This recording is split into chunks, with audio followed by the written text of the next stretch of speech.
Argo is an international program to deploy profiling floats in all of the world's oceans. The aim of the program was to have 3,000 floats in the water. That number was chosen to give adequate coverage so that you weren't missing any signals in the world's oceans. 27 different countries have bought floats and deployed floats, but all of the data are freely available to anybody who want to download them from the internet.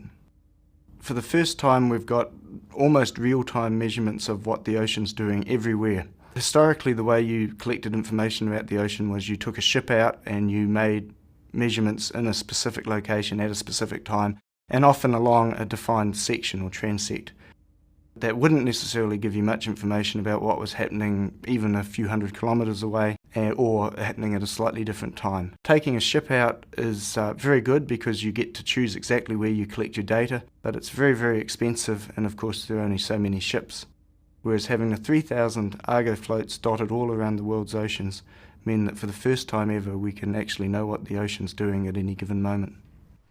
Now, one of the challenges of Argo is if you're going to maintain 3,000 floats in all the world's oceans, the floats have about a 5-year life on average, or that's their design life. They're getting close to that now.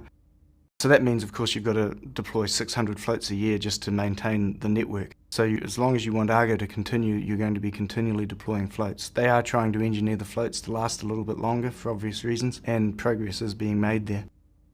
Jason's a system of satellite altimeters, and they are going around measuring the height of the sea surface, and they can do that to a resolution of a few centimetres.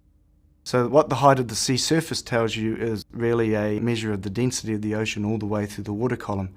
If you are in a part of the ocean that's warmer and fresher, so less dense, the surface of the ocean stands slightly higher.